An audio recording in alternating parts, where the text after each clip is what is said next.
This is Brad Clayton with the April 2017 PuzzleDuck Golf Thought of the Month. Thank you very much for tuning in. Hope everyone is doing well. We're going to talk this month about putting.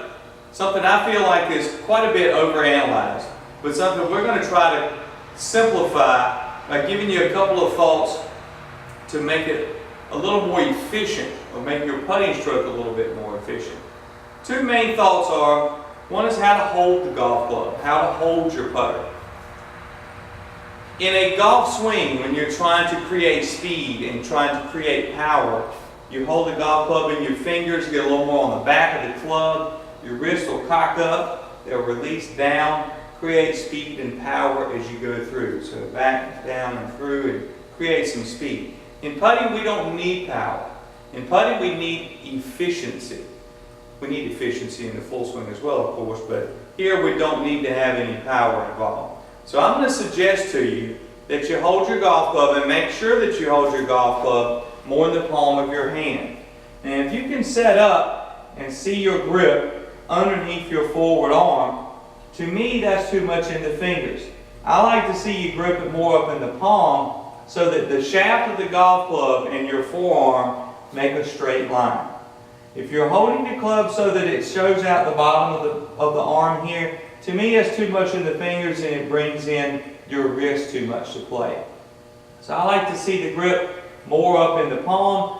Everyone's putter grip, I'm sure there's a challenge to the rule somewhere, but most putter grips have a flat top. That is for your thumb.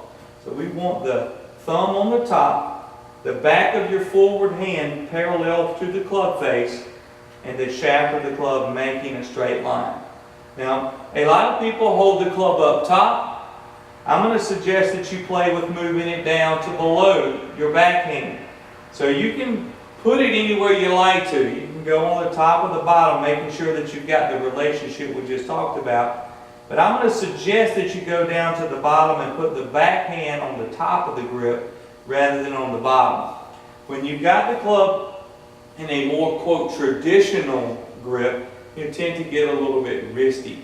But if you'll put your forward head down below your backhand and anchor the right hand or the backhand on any way you feel comfortable, doesn't matter to me how you hold it, it allows you to use your forearm as a nice brace.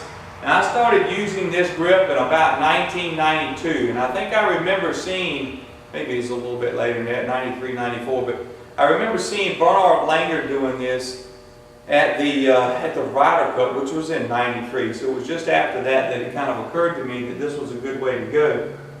But when you get the golf club down in here, you can actually use your forearm as a brace for that.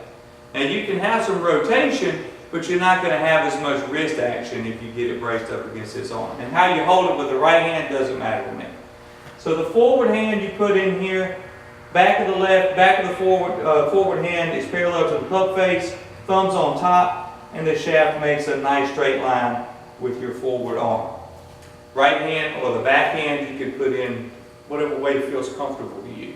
There's many different ways you can play with it. But I would suggest trying to put the forward hand low, seeing how that works for you. The next thing I want to talk about very quickly is grip pressure.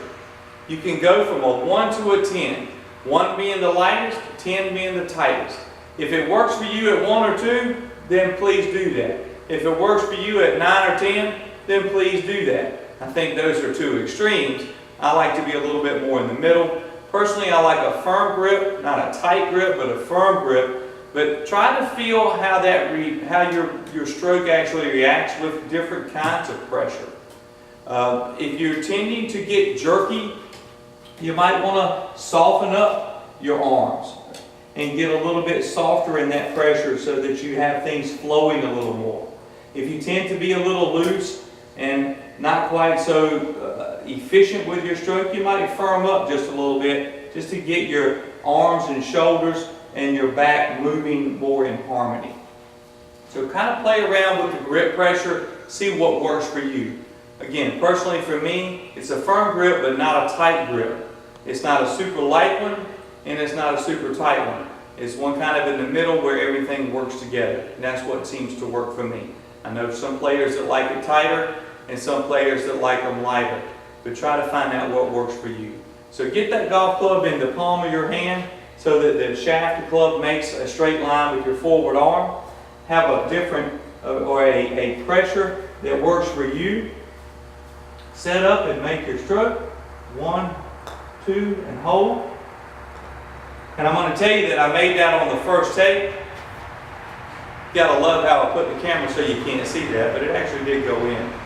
So anyway, if you have any questions, please email me at puzzleduckgolf@gmail.com. Love those emails that come in. They're always fun to talk and have some conversation back and forth. And if you have any interest in the book, that's available on the website, puzzleduckgolf.com. You can also get that through me. Hope you have a great day. We'll see you in May 2017.